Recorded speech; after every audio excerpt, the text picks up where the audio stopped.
and welcome to another edition of Shadow of Love. I'm Holly, your co-host, writer, intimacy coach, lover of all things spooky and great white sharks, and co-founder of the Professional Heathen Society with my other co-founder, Ernest. Hey, Ernest. Hey, what's up? I am Ernest. I am the proud co-host of the Shadow of Love podcast with my good friend and hetero life mate, Holly. I'm a Southern cuisine chef, a restaurant manager, a bar manager, a hotel manager, a lover of thick thighs, and the unofficial president of the Stevie Wonder fan club, and a co-founder of the Professional Heathen Society. And I'm so glad to be here today with our wonderful, wonderful guest. You have no idea. It is super exciting. And so with us today, we have the amazing Gene Stovall. Gene, I'll pass it to you to introduce yourself.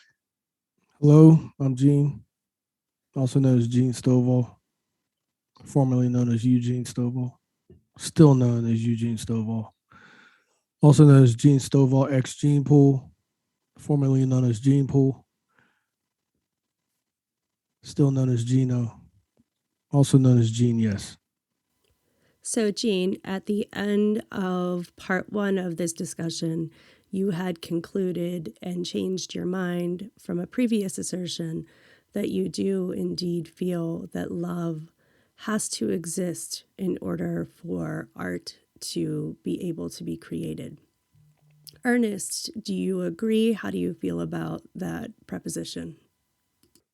No, I agree totally because I'm starting to get to that age. Well, I am at that age. Not starting. Shit. I'm fucking there, sir. I'm at that age where I'm grappling with the things being finite.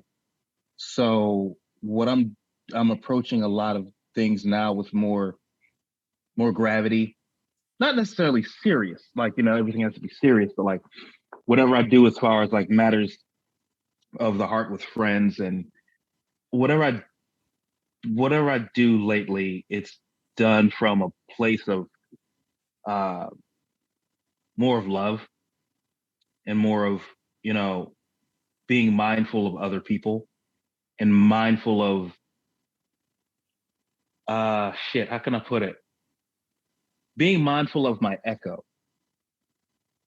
You know what I mean? What I put out there now, I'm real, you know what I mean? Like whatever you put out resonates.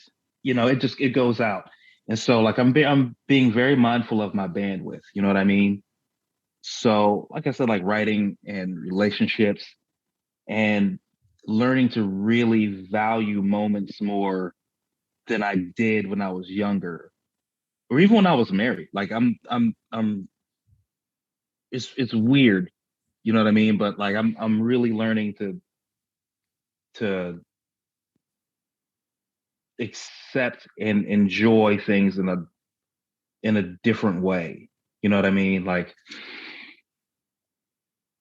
being able to like I'm more expressive now, and I'm more honest about myself and how I go through the world or whatever. So like that's what I'm grappling with at this age. So when it comes to art, when it comes to relationships, when it comes to business, I take things far more seriously than I used to. But I still approach it like with love, with more love than I used to, because like, this shit is short and flimsy. Like we talk about that a lot too. So yeah, that's where I'm at with it. Yeah, I mean, where else can you be?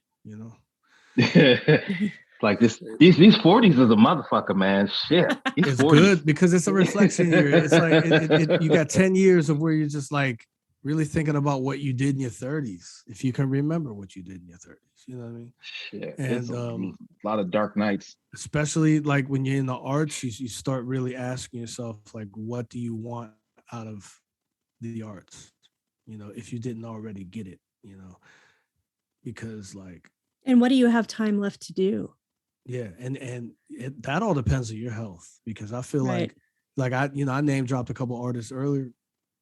I feel like there's still there's still an opportunity for a lot of the artists who performed at the Shadow Lounge to become millionaires. You know what I mean?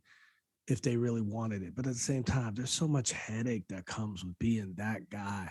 You know what I mean? Because you're not really doing what you want to do. You go to a lot of meetings and you sit down with a lot of people who have a vision for you, and then you have to basically execute it. It's like if you're a recording artist, it's almost as if you're going on a movie set for 3 years and you got to play the character that you created but got remixed. Like you created somebody and then 50 people sat in a room and remixed you, and that now you got to be that guy. And not a lot of people want to do that. So they're just like, all right, I'm cool just doing what I'm doing. And you know, I applaud that because I definitely did that same thing. But I still just feel like I'm just like, yo, I'm 45, man. Maybe there's a chance I could still just get in that boardroom and see if I can let 50 people tell me how I should do this music. You know what I mean? Like, can I do it? You know, because I'd like to own 2 cars at the same time and see what that's like. But do I need 2 cars? No.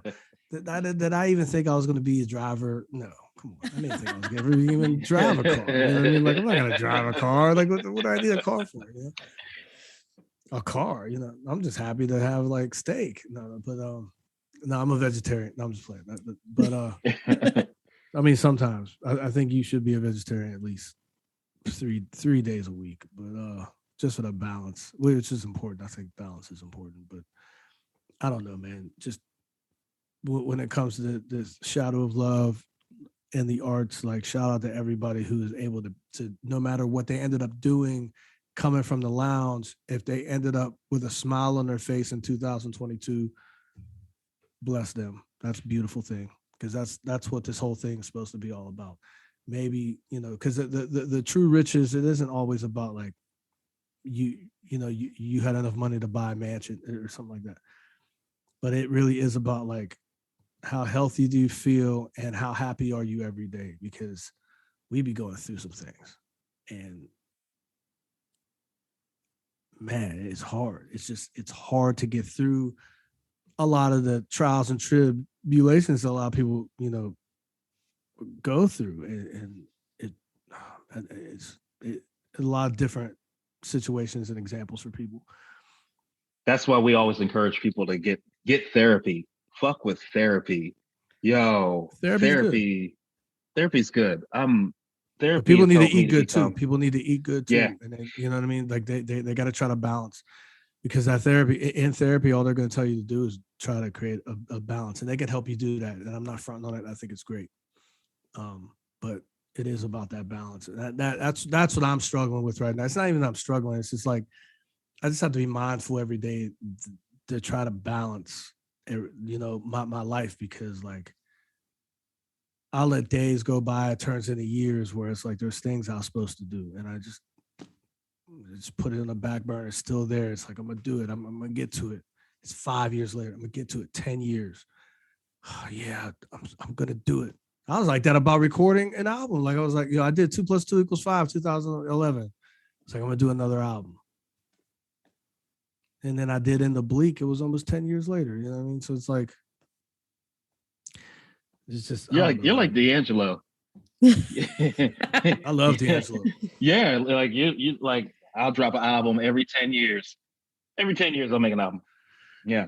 Yeah, that Brown Sugar album was definitely, when I was in college. That was my shit. But yeah, I don't think I'm like D'Angelo. I mean, I wish I could be like D'Angelo, but man, I'll tell you what, anybody from that era, anybody, I'll take that. I like the D'Angelo thing. You know what I mean? But like, yeah, 10 years.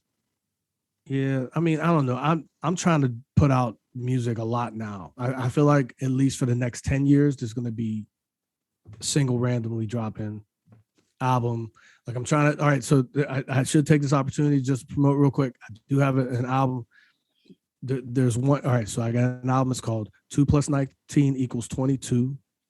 And February 19th, 2022 is whenever I dropped it. The first part is the first couple songs off it. And I like it a lot. I hope people listen to it, you know. But the second part of it is like the rest of the album, and I'm gonna drop that I think either late July or early August. And it's a good album for me. You know what I mean? It's like it's not like super personal or whatever, but I do speak about some of my homies that died. You know what I mean? Just things that I've gone through that have made me a stronger person. You know, and I think that now's the time to really do that because like that I'm in the last years of me having that kind of energy that I had on stage. You know what I mean? Like to I can still jump around and be on the mic and not really get too winded or whatever. So I'm trying to I want to see. I mean, it's COVID came, wasn't really performing all like that, but when I start performing again, and I can go out and do songs from this album because I didn't really do songs from 2+2=5.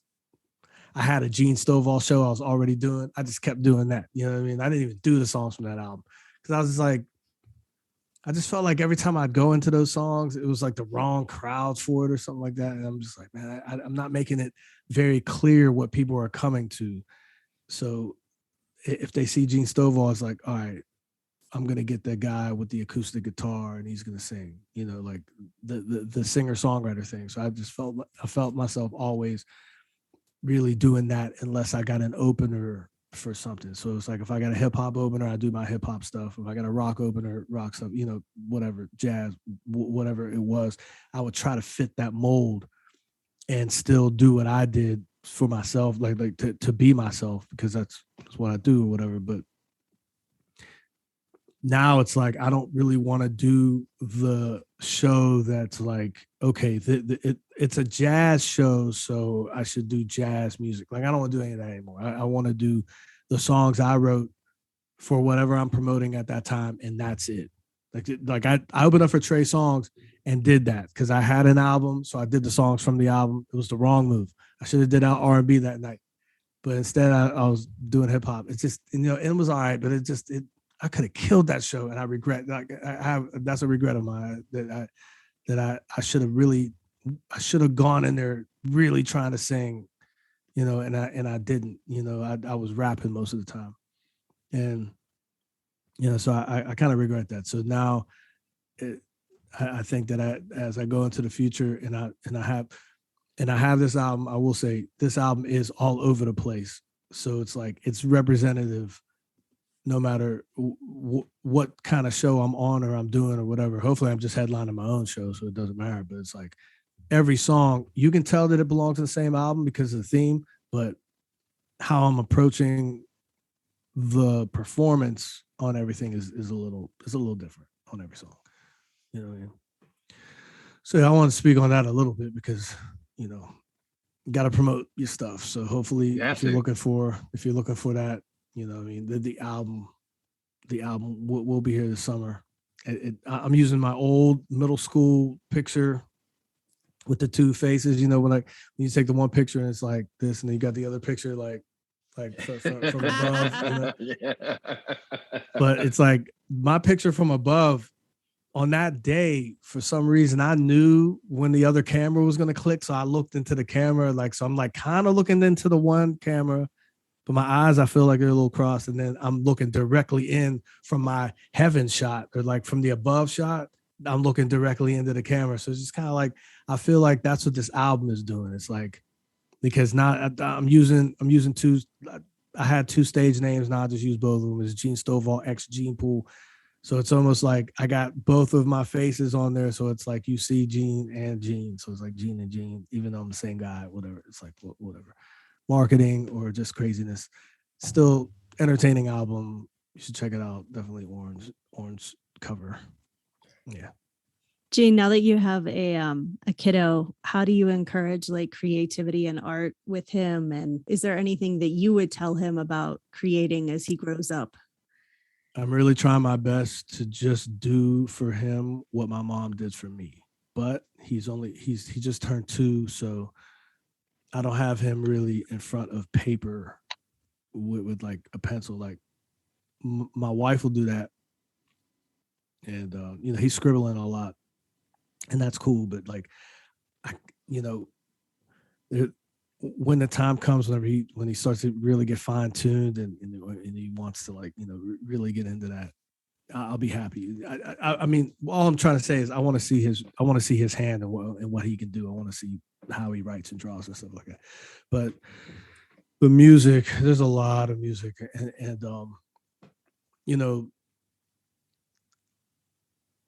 I'm learning a lot every day about sampling and just making beats and stuff like that. I mean, I already know some things. So what I'm doing with that, when he's around and I'm making a track or something like that, he'll come and he'll sit on my lap or whatever.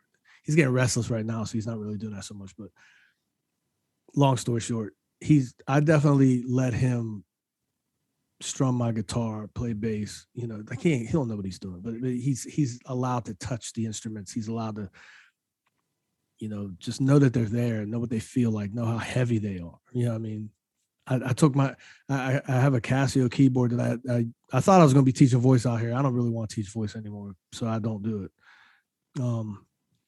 So I put the keyboard in his room, so it's just there for him, so he just knows what a weighted piano feels like. And I'm in no way a piano player, but I can play enough to warm my voice up. So when I was teaching lessons, like that comes in handy. And then also, like I'll pull it out when I need to make a track and I need to play piano, then it's there, but I keep that in his room so that way he can toy around with it every day and he knows that it's there. I mean, he puts his toys on there a lot, and he'll have the Hulk and be like, Hulk smash. It's just like, but he knows what things feel like and what they sound like, and that's important. And he's singing a lot, so I don't really want him to go into the arts all like that. I think that it's a hard hustle. I think that if he wants to do that, just to have a hobby or a release or any of that stuff, do it, but to pursue it as a profession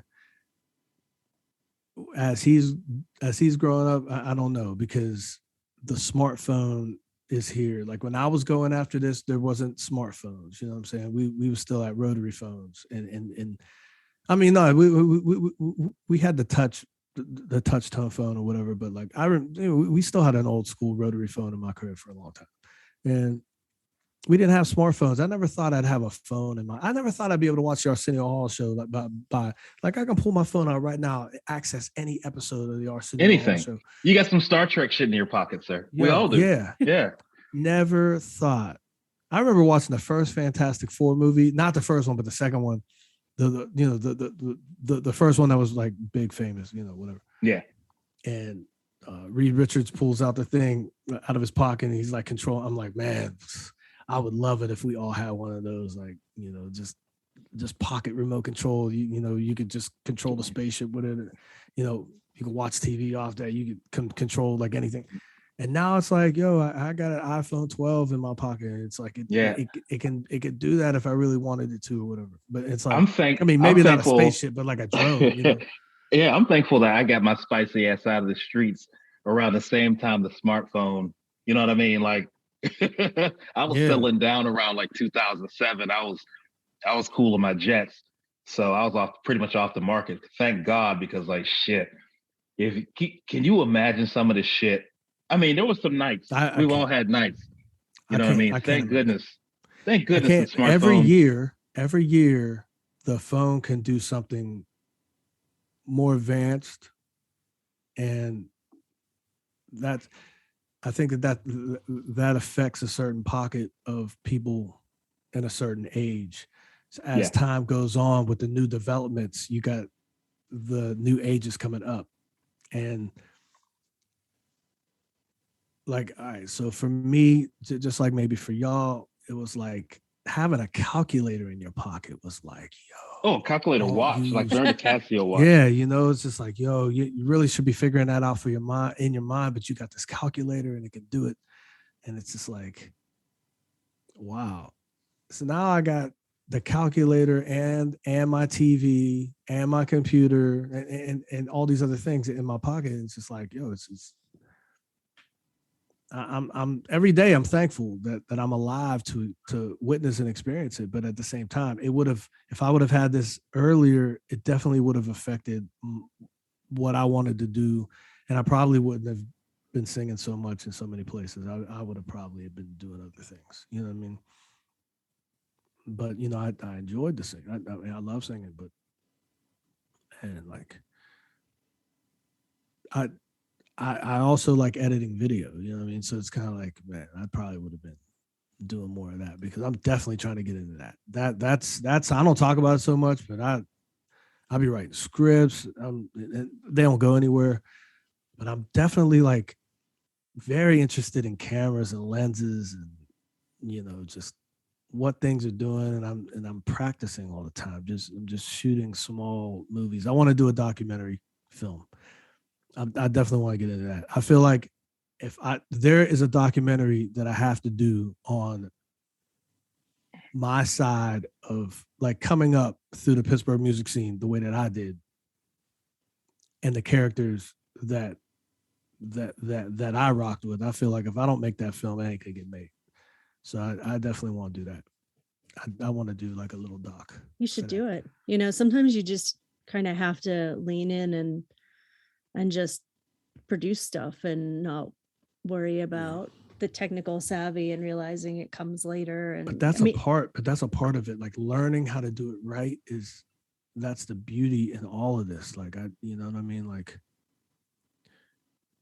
you can take things like only so far and then get out there and show what you got to do. But what if you decide that you're going to learn a lot about something? Like maybe you didn't master it, but you got very far, like enough that you know how to really do it. Like I would really love to know how to like shoot and edit something, or like I'm learning how to produce music right now, and I'm also trying to learn how to mix and master it, and it's just really, it's tough. You know what I mean? Mm-hmm. And but it's something that it's like a life passion thing. Like if I can make a song from scratch and have it, and if I can do that, like I make the song and then the end result is like I did the music video and then it ends up on MTV, even though it's not going to be on MTV.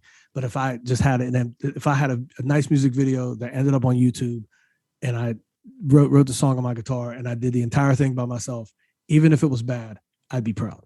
You know what I mean? I'm on that. So that's what I'm like shooting for right now. That's like my daily, like that's what motivates me to live is that dream or that vision or whatever it is. And I want to be able to do that. And that's songwriting, producing, filmmaking, all it kind of wraps itself into that thing, No, I agree. I think sometimes we get so hung up on wanting to be like, like have that technical mastery. And as someone who, writes for film, and I've done film for ages because I was doing film when I met you.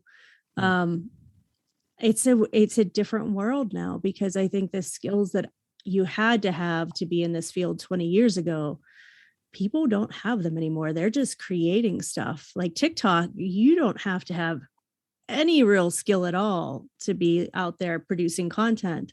Right. And so I think it's a different kind of ball game, and you can allow yourself to have a little bit more leniency as long as you feel that what you're producing is good content, I guess. Well, I just want it to be like, even if it's bad, I just want it to represent me. You know what I mean? Like, I want it to be like, okay, Gene did this. So if people say, oh man, that was trash, at least it's like, okay, I did it. It was trash. It's fine, but this is this is how I liked it. This is how I wanted to do it. I wasn't, I may have been inspired by something, but I didn't take it to somebody and then they're just like, well, I'm not going to give you any money for that unless you change X, Y, and Z or whatever. I'd rather just be like, all right, I'm not doing it so I can get like money for it. I'm just going to kind of do it. I mean, I would love that. I would love to make money off art. You know what I mean? Like I've been trying to make money off art my whole life. But I just feel like Spike Lee or Quentin Tarantino, or anybody that made a film or anybody that did a music video or a commercial or anybody that wrote a song or did a painting, whatever they did, wrote a play, produced a play, whatever they did. I feel like when they did it, they had to put their own spin on it for it to feel like they did it, Mm-hmm. And I don't know, man. I just feel like when you come from Pittsburgh and you just constantly hear about Andy Warhol and August Wilson, you know what I mean? You just constantly hear about at least them two whenever it comes to like the high arts of Pittsburgh. I feel like I've been hearing about them every day. It's hard to not want a piece of that action for yourself, even if you're not doing what they were doing. You just kind of feel like you would like to be honored one day like they were. You know what I mean? Like you want somebody to do a mural of you or something like that. You know what I mean? And if I don't get that, I'm fine. But like, it's like as an artist, you do want to strive for that, on some level.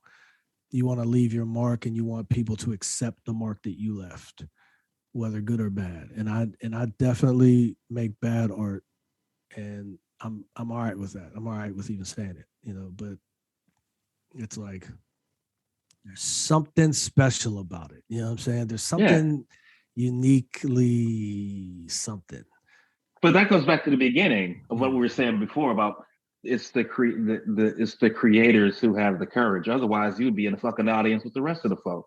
You're the one that's making it. It's part of your soul, right? And it doesn't matter if it's like, like to me, I get funny about it because like it doesn't matter if it's trash because like where the fuck is your trash? You know what I'm saying? Like what when did you ball up, balls up and like write something down and have the courage to get up on stage or go through the process of creating. You know what I mean? Because if you're not like I said, if you're not the creator, then you're a spectator. You know what I mean? And we're all spectators. We're all we're all on some level spectator. or another. Yeah, on some level or another. But like once you go back to like the thing of going through the work of making something, you know what I mean? And somebody could say that Quentin Tarantino is trash. Shit, I could say that. Or you say that, Spike Lee is trash or whatever, but it's all subjective. Right. You know what I mean?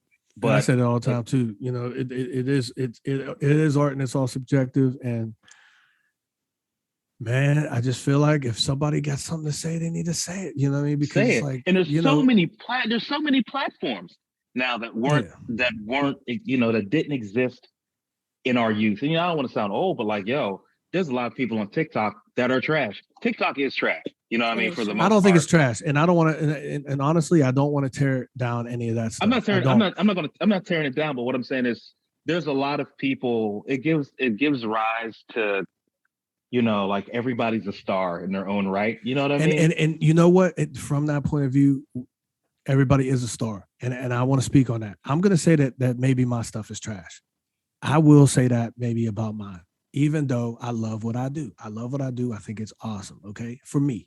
But I know that there's other people out there that think it's garbage. And that's fine. I love your shit. Like I'm a lifelong fan. And I appreciate that. And I love what I do. But at the same time, I don't want to be someone who's running down anybody's art.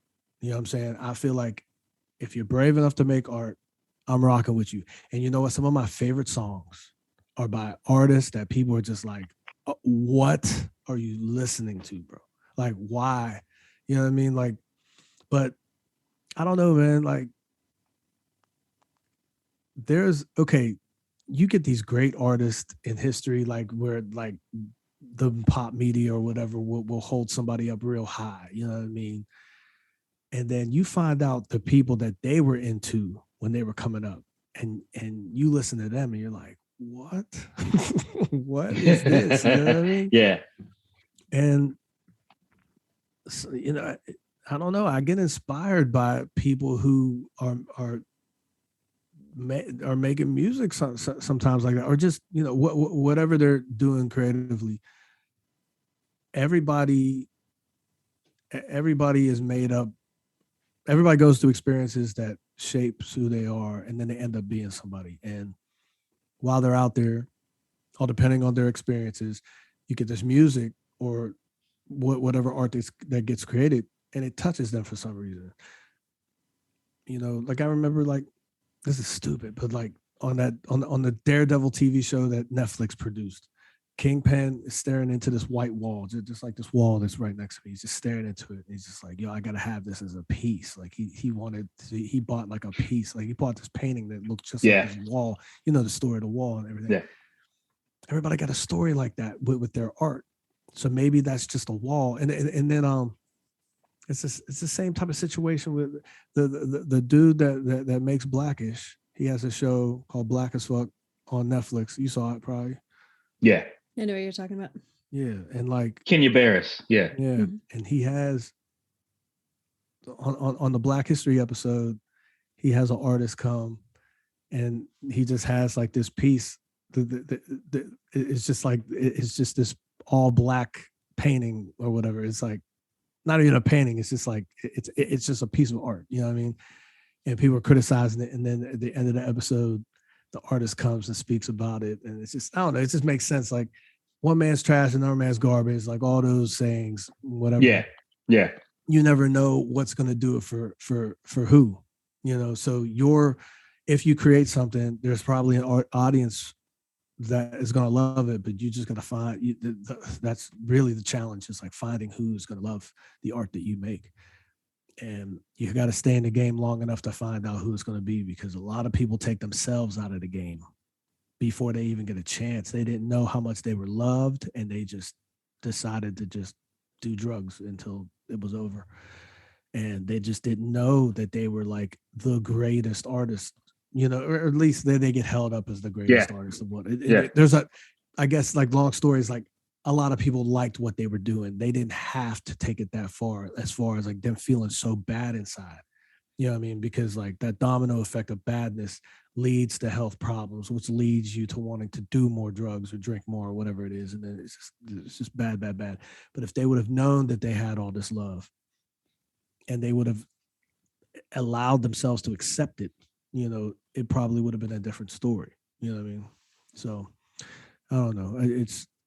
We have to create, and I think that we have to encourage each other to create versus tearing each other down, because there's a lot of people just out there, they just live their lives and just like bringing somebody down, like it makes them feel great. It's just like, yo, I don't want to do that. I'm not bringing nobody down on their art. I'm never going to get online and try to hate on somebody for what they're doing. Life's too short. I don't want to do it. Yeah. I'd rather big somebody up. If I don't say nothing about it, I'm still bigging them up. Like I just don't want that energy around me. Like I had to live with that energy my whole life. I'm probably going to always live with that negative energy, always. So I'm not going to project it out there, especially for people who is trying to do this art. Like whether they make money or don't make any money, people are doing art as a form of therapy on some level. And we cannot mess with people's therapy. We got to let them get what they need to get out. And if we can like slowly just start accepting what people are doing and not just being a critic and hating or just being a critic at all. I mean, of course we're going to be critics, but if we can measure the good with the bad in our minds before we speak on it at all, I think it's a healthier way to go, because I think a lot of people, that I'm sorry. All I'm saying is I think that people will they'll stop their own forward motion in their art based on how badly they're hating on someone else doing it. Yeah. I mean, shit, you're from Pittsburgh, so you know hate when you see hate. There's hate. Shit. When you see it. There's hate, but there's also a lot of love, and I think that people gotta recognize that too. It's like I'd rather focus on the good that people are doing. And it's like I don't know. I know that I get hated on sometimes or whatever, but like I have felt so much love from that scene, from being in Pittsburgh, that it made me want to do it every day. So even whenever I was getting hated on for whatever reason, there was enough love out there to balance that whole thing. It just made me want to just keep doing it. And if I did something wrong, I would try to correct it, and like in a show or whatever. But I don't know. Your demons can chase you sometimes. I know that I've definitely, I didn't realize that it offended people if I was on stage with beer. I didn't know that was offensive to people, and it ended up being offensive. And I don't see how later. there's just some people that just ain't into that. You know what I mean? They just ain't into that. Like if they're not drinkers themselves, then they're not really trying to see somebody up there drinking. You know what I mean? And there's also, I mean, it just all depends on who they are and what day it is, and what they, how they would like to be entertained. Not everybody is into like how maybe I was doing something. Because I'm just speaking for myself. I know that there's a lot of different entertainers. Like not a lot of people want to see Gallagher smash fruit on stage, and everybody's getting, you know, like not everybody wants that show. You know what I mean? And people give certain types of shows. Not everybody's in the R&B, and not, you know, it's just everybody just they got their own flavor palette or whatever it is, and we can't please everybody as artists. But what we can do is respect the fact that people are trying, and try to give them the room to we should be encouraging.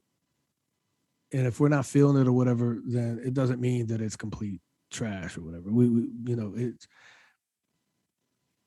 I don't know. I feel like we have to just keep encouraging people, especially as people are getting older. You know what I mean? Like we always say, encourage the youth, try to get them up, and people do that. But I think that even for the aging artists, people got to do that too, because I don't know, man. It's just, life is a precious thing, and after you lost a whole lot of people, you realize how precious it, you know, like you could lose anybody at any time. You could die at any time. You know what I mean? So it's kind of like you had just said earlier about the flowers, like you want to give somebody their flowers.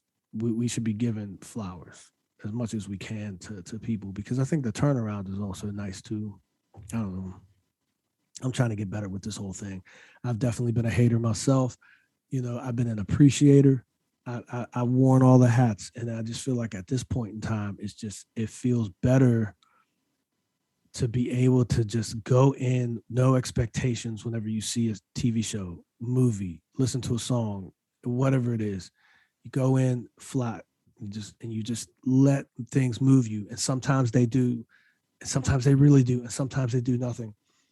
And you can totally talk about it. And if it really pissed you off, you can totally talk about any of that stuff. If it really changed your life, made you feel great, you can talk about it. But you give yourself time to process what you did. And if you didn't give it a fair shake, don't run it down. I see a lot of people doing that. They didn't even listen to the whole song. Like I'll be on Submit Hub. There's a website called Submit Hub where artists submit their music to tastemakers and curators and whatever, record label people, whatever. And these people don't even, like, they will trash your music upon listening to 20 seconds of the song, 10 seconds of the song, you know?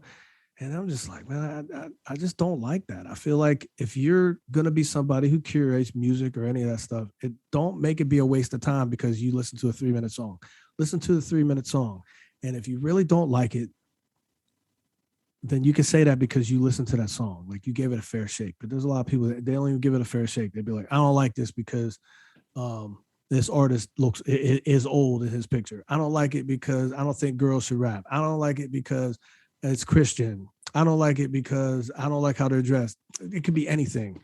And people they give it 10 seconds, even though they're like hired or they make money off of judging music on Submit Hub. Like, I mean, I'm using Submit Hub as an example here, but it's like, this is happening in a lot, like just in a lot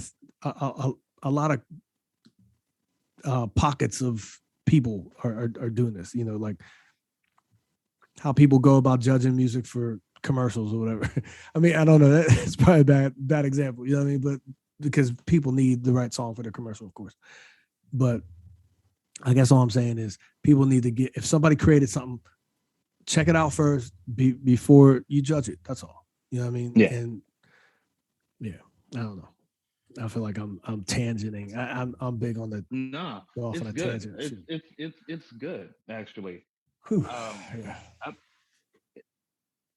I think I stopped doing spoken word because, like we were talking earlier, like I stopped doing it because I do all kinds of other shit too, right? And then I got to a point where I felt like Okay, I think I've said all I wanted to say here. Like I kind of like Forrest Gumped out of that shit. Like I'm done running. You know what I mean? And I'm cool because like I saw so many other people that were wildly talented. You know what I mean? And I'm like, I don't think that, not that I'm comparing myself to other people, but I'm like, I don't think this is for me anymore. You know what I mean? And there were so many younger people that were, had a passion for it. And I'm like, I might as well just I'm gonna move over here and let the kids do it. It's like I felt like I aged out of it. You know what I mean? Like I didn't stop writing. I just felt like, it's something that I don't need to do anymore. And I think as you get older, like with me getting older, like I still feel creative, but I'm trying to avoid being cynical, right? Being cynical and jaded or whatever, which can come with age, age, time, experience, and life changes, right? But you know, some of that art that has them elements in it is great. I watched Curb Your Enthusiasm, and it's based. This show is based Yeah, on those things, and I yeah, love it because there's somebody out there who is like making these mistakes because it's an exaggerated form of like how somebody could be because people ain't really like this. I mean, maybe they are, but if they are, they don't get a second chance. Like this dude gets a chance every episode, but that's the show. You know what I mean? yeah, But because he's rich. yeah, Yeah, he gets away with shit because he's rich. but But that's it's part of the funny. shtick. Yeah, It's just funny to see because there's some things you can learn from the show. Like there was an episode where they got like 10 people at a table and they're talking about who's going to sit in the middle to control the conversation. And I never thought about that. yeah, I never thought about that. Who's going to sit in the middle to control the conversation so that way everyone can feel like they're present in at the dinner party. You know what I mean? Like yeah, that's what the dinner party's supposed to be about. You got a couple people who's able to host it for real. Like that's what the host thing is supposed to do. You know what I mean? And it just really, that's the only time I've ever seen on TV or even had anybody talk about sitting in the middle of the table so that way they could bring up subjects that are going to bring everybody closer together versus people having a conversation that no one can really jump into because they don't have the frame of reference. You know what I mean? yeah, And people, people need that. Like I was just thinking to myself right now, I'm just like, I looked at the clock and I'm like, man, we've been talking for a long time. People might not listen to this whole show. Maybe nobody will. But I'll tell you what, for the people who do sit and want to listen to something like this, they get a little treat. You know what I mean? Like I feel like maybe they're getting a treat. I've listened to podcasts where it's just like I'm cleaning, I got it in the background, and I'll look to see how many people, like four or five people, maybe listened to it, watched it, or liked it, or whatever. And it's just like people having a conversation. Sometimes, I mean, that's all it really is. People just talking. it's just people having conversations. Yeah, Yeah, and that's not for everybody. People would rather do whatever else. But sometimes you want to take a peek into the lives of some people that you don't really know or you know about a little bit. You just want to see how are people having a conversation. Like what are they talking about? And it could be a nice thing, but you can learn something from it too. Like there's something. Maybe you say, "Oh, I don't want to go off on a tangent," or man, maybe I should tangent a little bit more. You'll never know what yeah. it's I going to mean, be. that's why we do this because like we be cooking. You know what I'm Yeah, saying? So like these are conversations that we would have had anyway. You know what I'm saying? So like, let's right. get our friends involved with this shit. And like, we don't do it like we do it for us. Like this is our, like we would like people to listen, but like this is something that we They don't have we we to. decide to do. They don't Yeah, have to because They don't have to. yeah. we're And at this we're point in having time, fun. We're having a I'll good tell you what, time. it is, and Yeah, it is fun at this point, especially at this point in time, being of a certain age and being alive. It's just like at one point, somebody. I mean, it may not be for the now, but like you look back on these kind of things and you're just like, wow. Like, you ever think about the tapes you made from in the 80s whenever you had to press the record, with the 2 buttons? Oh, yeah. You know what I mean? We've talked about that on an episode before. Yeah, it's like that. You didn't realize that you were making gold for yourself. You know what I I mean? still for have your children. mixtapes that people have given me from way back in the day. Like, I've hung on to that shit. I got gift mixtapes too. Oh. Yeah, I've made my fair share. I've made my somebody fair share of somebody made you a mix, and it was like their oils are in the choosing of the song. So it's like, there's lines that they mean for you to hear. That's why they picked that song. And that song that's coming after is there to be the exclamation point on that last statement, but only for you to understand based on your experience with that person. Do you know what I mean? I think the last time I made a mix. Ooh, shit. Especially last time I made a mix, like 2007. Oh, okay. Yeah. Like a mix CD, but like it's been that's like the last, when LimeWire was around. It was a LimeWire thing. Do you remember LimeWire? I sat on my computer and was like, I'm gonna send this song, and this song, and this song. I think I still have that playlist on one of my MacBooks somewhere. But yeah, that's the last time I made a mix. And then I got married. But people be doing it all the time right now with playlists. Playlists is just mixtapes. Yeah, the playlist is a digital mixtape. That's all it is. You're right. It's not quite the same effort though. It's not, because but I'm saying, like, when you go back to the 90s or the 80s, whenever, like, you had to burn something from vinyl, or you had to find it on the radio. We had to wait. You had to wait for it to come on. And then it finally came on, and then you had to record, and you missed the first part of the song, but you still got it. You know what I mean? Like, I got them old Whammo tapes. I got B94 tapes. Oh, like, damn. Shit. Like, we're old. It's all right, man. It's like, there's people older than us who got like different experiences, and you just gotta you gotta be happy about the time that you had. You know what I mean? Because that was your time. You know what I mean? Like, I remember spinning wheels, man. I don't know if y'all know about that, but the skate rink. Yeah. Over in my part of town, we had spinning wheels. we didn't go all the time, but we thought about going all the time. So it was like in our minds, we were going to spinning wheels. You know what I mean? It was just like, it was like that. And like, I had a dream fascination with Kennywood. I only went once a year, but I waited all year. And then I would go, my expectations would be so high that I would just be at Kennywood sad every time. Every year, you know what I mean? Dude, like, I'd have the moments where I was happy, but like most of the time I'm just like kind of just reflecting on my life, just thinking about stuff, waiting in line for the racer. Just people are like talking about all types of stuff, and I'm enjoying, and I'm like, yeah, but really in my head I'm just like, it's an existential theme park. Yeah, because I waited all year to do that, and then something went wrong, like spilled pop on my outfit. I'd always wear like off-white for some reason, but I mean, I knew why. Oh, you're courageous, sir. I don't know why. My mom she used to dress me in the off-white, like, oh, we call it Kennywood, It's like, oh yeah, you gotta look nice. And I don't even know, like, we take pictures sometimes, but not really. It's just like, yo, why do I have to look? I don't know. And then I do old man shit at Kennywood now. I do old man shit, just go to eat. Yeah. I'm paying a cover. Back in the day when you was like super excited about getting to the potato patch and like, I'm paying a cover to go. I'm paying a cover to go eat. Yeah. You know what I'm saying? Like, I'm just going to the park nowadays. Like, last time I went to Kennywood, which was a few years ago with my son. And like, he fucking loved it. He was 6 at the time. But like, the last time I went to Kennywood, I was just there to eat. I didn't ride anything.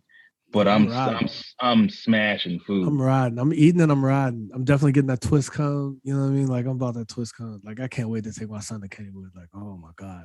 And like, Kennywood. See, it'll be better now. It'll be better now. Cause now that you're a dad, it's gonna be different. Yo, I got a song called No More Kennywood Trips. We used to do it live all the time. I have that somewhere on a CD. Yep. Yeah, Kennywood Trips is like, like, I want to make it a whole album. I want to like really talk about like my Kennywood experiences and stuff. Because Kenny was the only place like you go and meet somebody for the first time and never see him again, and like, but you had like this magical experience with them for 3 rides straight. Right. You know what I mean? And then like for some reason you got separated or whatever. Like I felt like it's like I don't know, man.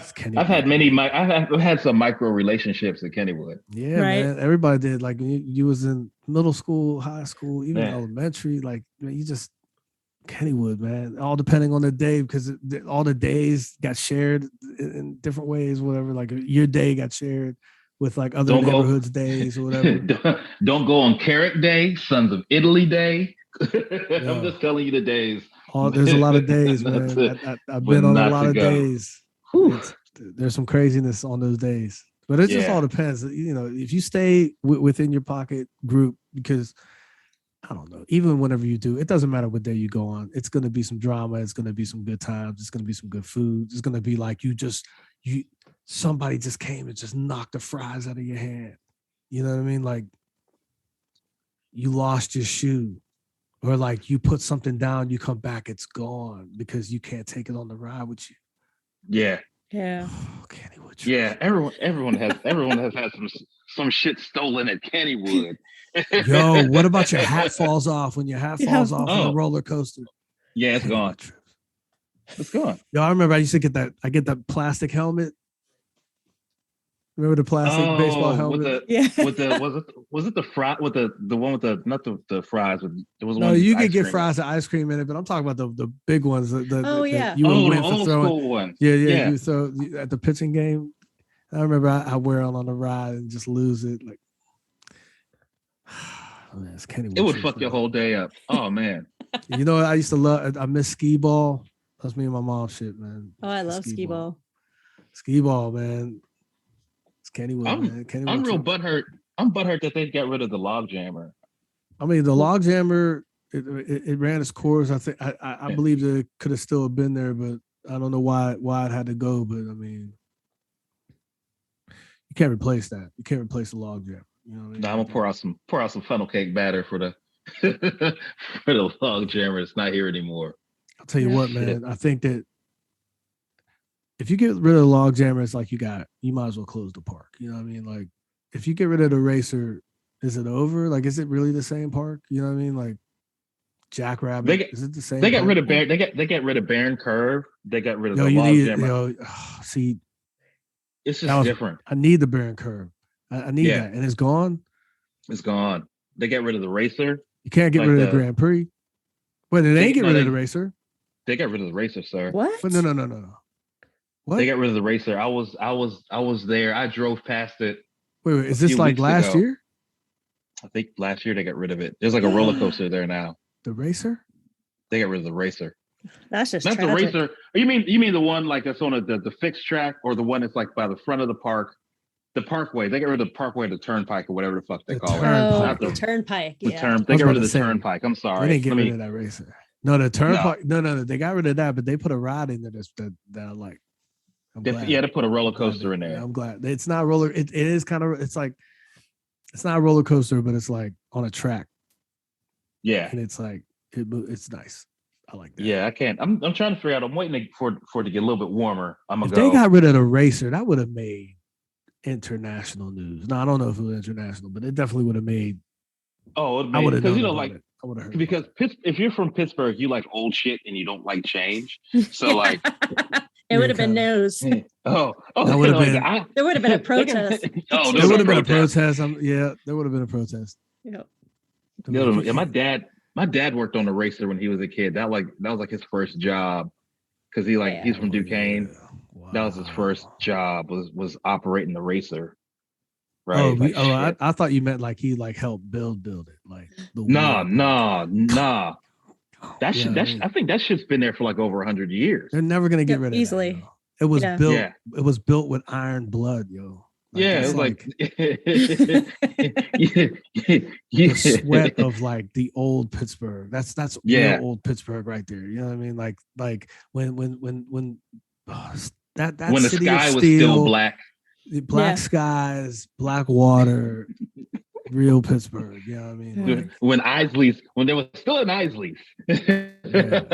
Across the street, probably, right? It was an Isley's everywhere. We would go there and get chipped ham. I just have to say, I talk shit on Isley's all the time. That's real Pittsburgh, we get man. chipped ham and Kennywood ice chips. cream. Chipped ham, yo. Chip chop ham. No one knows what chipped ham is. Like when I talk about chipped ham in other places, I'm like, what the fuck is that? I'm like, never mind. There's some Pittsburgh things. There's some Pittsburgh things. You ate well. You ate pretty good. I ate chipped ham and barbecue sauce. My sandwiches. stepdad still buys chipped ham. Ugh. Yeah, I mean, people are never gonna stop buying chipped ham. Just like ranch dressing will always live. Like, yo, when I went to 4 years of being at Brashear, and it didn't matter what the food was. That we had a table. It was just a giant ranch and a giant ketchup. That was it. Like, dude, as long as there's black people, there's gonna be ranch dressing. Nah, white people love ranch just as much as black people. But I love ranch, yo. I love ranch. I love ketchup. I'm putting on a lot of things. I would put ketchup. I would put ketchup on steak too. And I don't, but I do. But I don't. But I do. I put ketchup on fried chicken. I mean, you could really do it with anything. If you're from Pittsburgh, you can really put that ketchup on anything. But I mean, they got 57 sauce. It's a ketchup remix. A1, not a.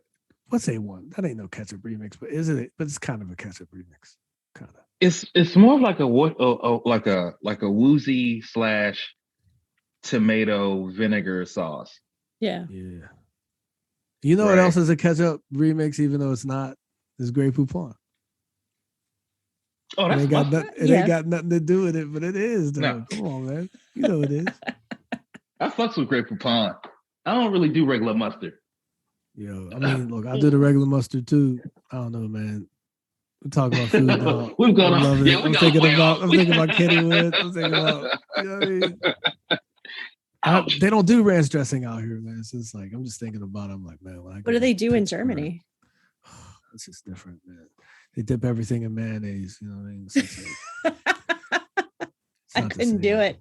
No. It's the same.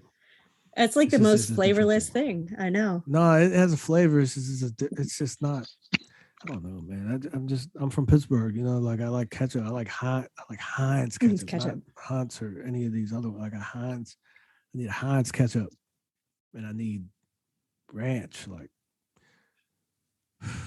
so many ranches. Like I miss ranch, but not bad ranch. I even miss bad ranch, but like when the ranch is good, forget it. Forget about it. And you know what? I miss a Pittsburgh salad. I miss a Pittsburgh salad with fries on it. Pittsburgh, a real Pittsburgh salad. Of course, there's fries. It's a Pittsburgh salad. Fries and cheese. It's like the most unhealthy salad you could imagine. I want that. That's why there's a hospital on every other corner. Right. Right. Like, there's like a hospital everywhere. What happened? Yo, Pittsburgh salad. Yeah, the Pittsburgh salad. A friend of mine from California was like, dude, do you really put French fries on your salads there? I'm like, fuck yeah. Yo, you be putting your French fries in your Frosty? Oh, heck yeah. I still do that. Of course. Are you kidding me? Yeah. I can't do dairy. Pittsburgh is like a French fry thing. You know, it's just French fry place. They're going to put French fries in my casket. Yo, I'll take some French fries like that. Yo, wait, the O fries. Oh, the O fries. I miss the O fries. You could go and get diabetes for $5 at the O. Yo, they gave me so many fries in that bag, man. Like for $5 and like your cheese bucket for like 75 cents or $1. I used to get the ranch, ketchup, the cheese, and the gravy. Do you forgot about the gravy? Well, you know, I get the gravy, man. Woo. So happy about it, man. But you can't do it anymore, of course. But like, geez. Like all the shit that we like, my doctor would kill me for now. Like I can't do. It's a different time, man. I mean, you had to be living that kind of life to endure that kind of life. Yeah. You can't live that kind of life no more. People used to smoke packs of cigarettes back then. I did. Packs of cigarettes. Years ago. Yeah. But I used to walk everywhere though too. because Pittsburgh was a walking town. Yep. Yeah. I don't know if people can live off that anymore. I don't know. It's a different time.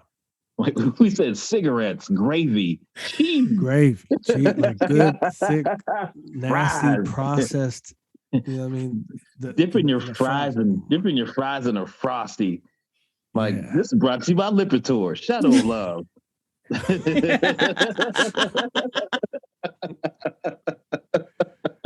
Oh man. And Cougs, because that's what I still smoke. I am a fucking demographic. I'll be all They still uppity and make shit. those? I'll be all like progressive and shit. Wait, then I'm they like, make them? yeah, dude. I'll be all of my progressive shit. I bought a pack of those once. Once. And I did feel cool. I'm ashamed of this shit. For real, because like I'll be all when like, I stopped smoking on American Eagles on the light blue packs.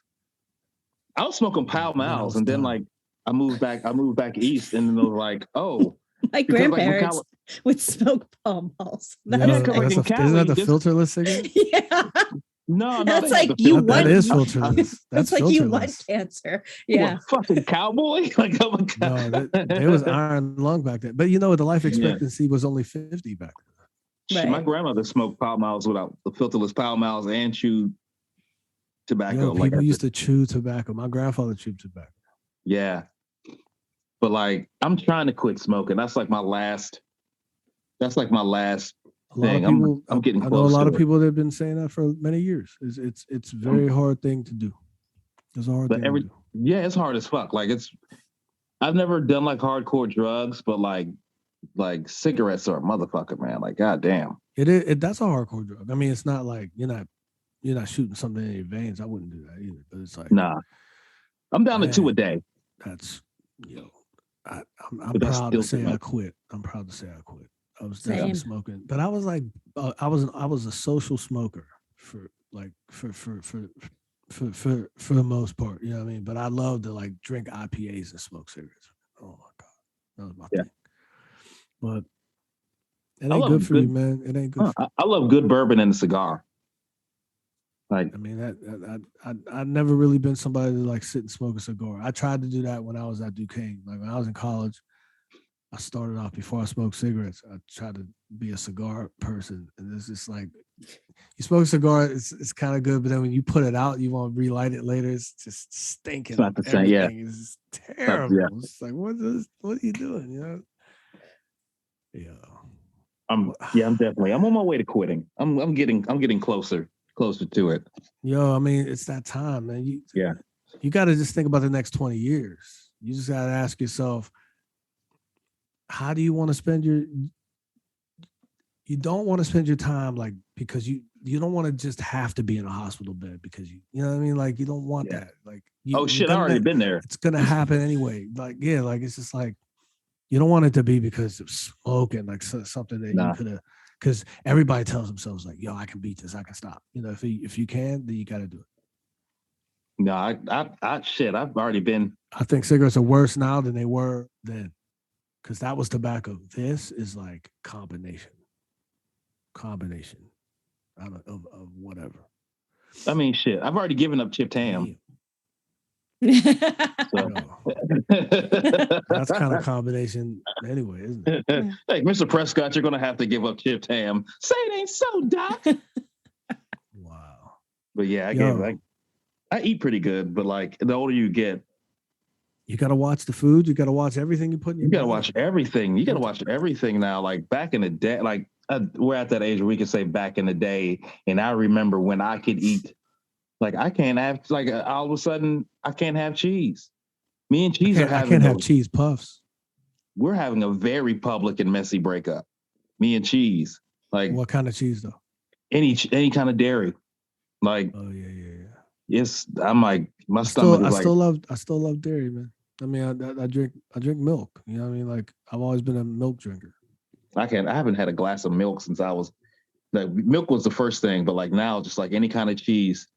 I can only have like maybe like a small amount of cheese, if that. Cheddar cheese is bomb. Or it's gonna make its presence known at a later time. Provolone, you can't have provolone. I can't have shit. There's no reason to live in Pittsburgh if you can't have cheese. I mean, you need cheese a little bit. Shit, it's killing me. Like I haven't had a pizza in a month. Yo, pizza, yo. It's killing me. It is That killing Fiore's, me. man. These are the Fiore's. Like, I can't have none of that shit. That's killing me. It's sad. I can't have mac and cheese because of cheese. I can have all the mac I want. I just can't. I can't have the cheese part. Baked macaroni. Come on. I can't have the corner square no more. None of that shit. Well, Gene, any last kind of words on love and art for our listeners? Yeah. For who's ever listening, thank you for sticking around. That's A. B. I got a podcast called The Aged Artist coming. That's definitely a thing where we're just talking about aging as an artist. It's kind of funny. It's kind of complaining. Maybe. I mean, it's just, I don't know. It's just, it's a nice little 20-minute to a half hour type situation. And definitely got some music dropping. I mean, I'm dropping music all the time. I just put out well, there's a choir that I featured on a song with called All of My Help. It's a cover by a group called New Direction.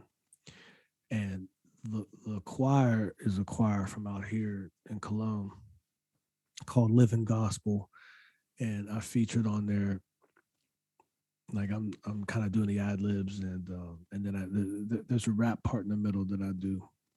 And I don't know, it felt good to do, and I think I'm gonna do some more of that because I came like there when I was in high school and middle school and in my college years, like during that whole time, I sang a lot in my church, and it was fun, man. There ain't no music like gospel music, and I stopped doing it because I was like, I don't want to offend certain people or whatever. And then I was just kind of like, well, maybe you can only do gospel at church, and I'm trying to do this other stuff or whatever. Even though we used to, my band in the early days of my first band, Jive Family, we used to do gospel in the bars and stuff. It's just like it was nothing. But yeah, I don't know, man. I think now I'm getting older. I find myself like just wanting to do more gospel. So y'all gonna be hearing some more gospel coming out of me. Yeah,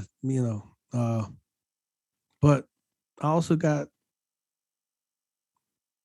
there's just some other music coming too. I don't know how to describe it or whatever, but it's definitely from the heart, and it's even the stuff that's coming from more of a sad place still feels good. I like the new music that I'm making right now feels good.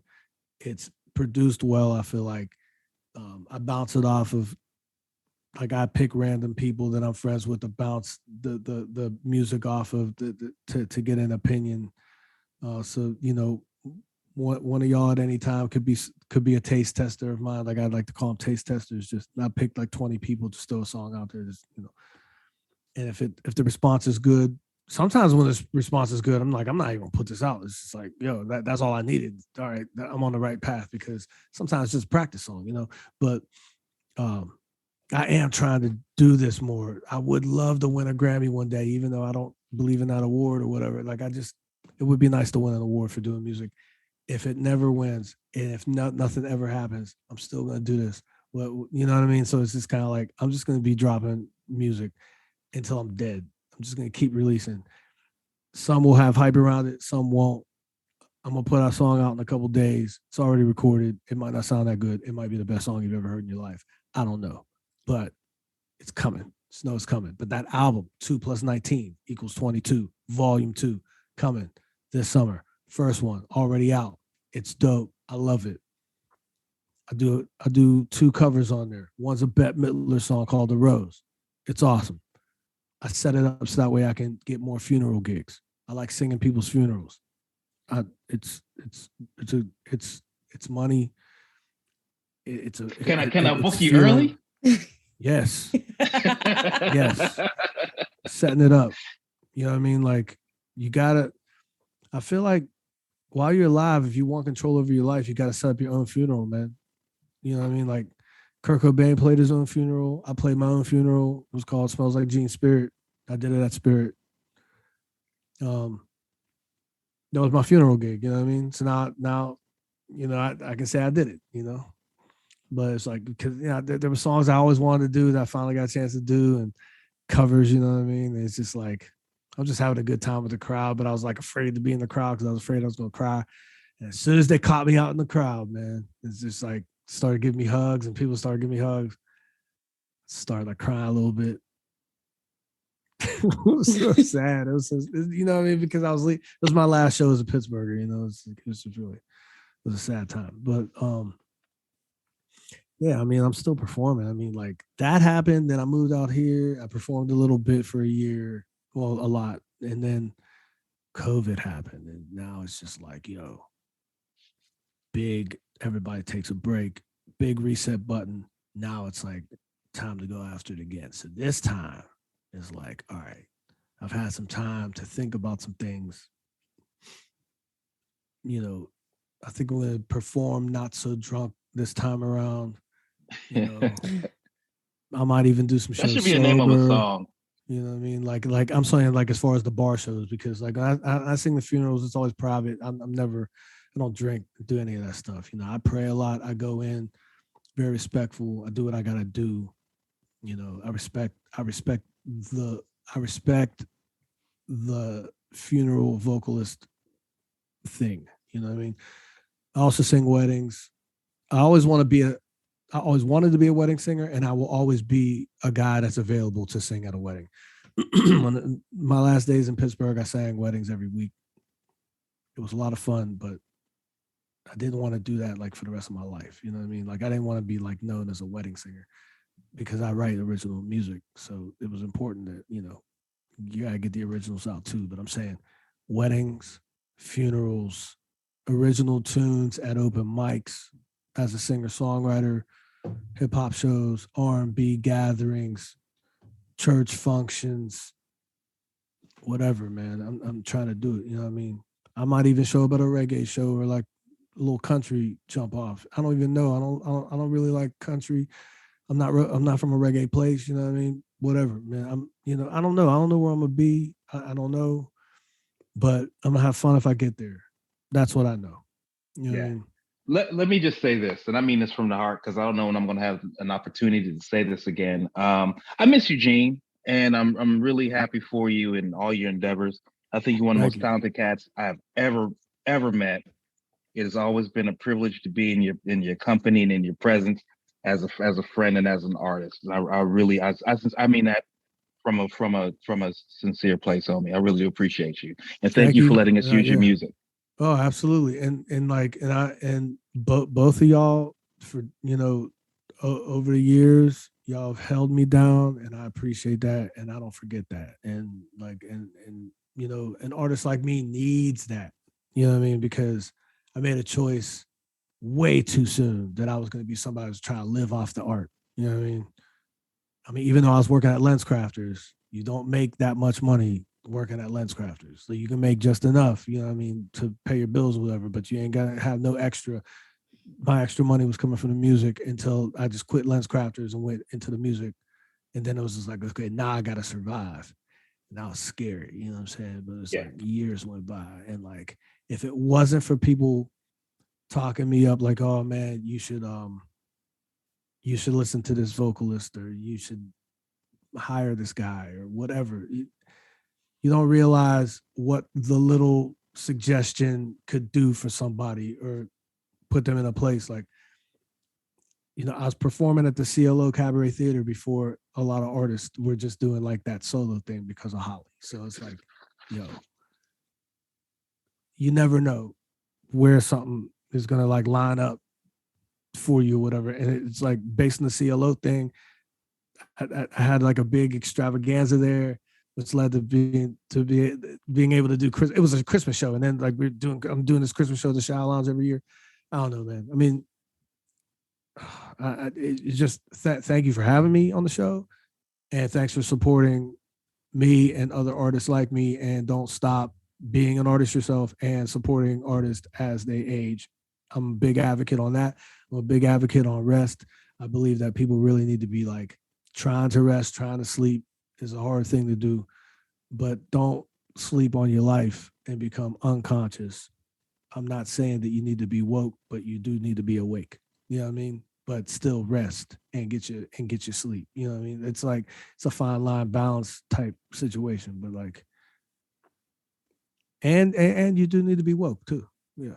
And all that. I know it's been politicized so much, but it's like whatever, man. We need to respect each other, love each other, be better to each other. I'm trying to do it. You know what I'm saying? Like I got wrongs I need to right, unwrong, whatever. You know what I mean? Like as you age, as you get older, you can get better. We gotta try to do it. I'm just speaking for myself that I'm trying to do that. You know what I'm saying? I'm trying to get better with time, and you know what I mean? Like, and it's a journey. It's just and it's a struggle, but it's fun and it's awesome, and we all need to be doing it and whatever. You know what I mean? It's all good. Saying a lot of things. Well, with that, Gene, I want to thank you. You know, I've always been one of your biggest fans, and I have nothing but love and respect for you and your art, and will always be there to buy your albums because I love your stuff and still have stuff on CD from like decades ago. So yeah, y'all need to check so out Gene old. Stovall. I know, right? So please check out Gene Stovall. Thanks to him and my co-host Ernest, as always. And just a reminder that if you find yourself in darkness, we always hope it's in the shadow of love.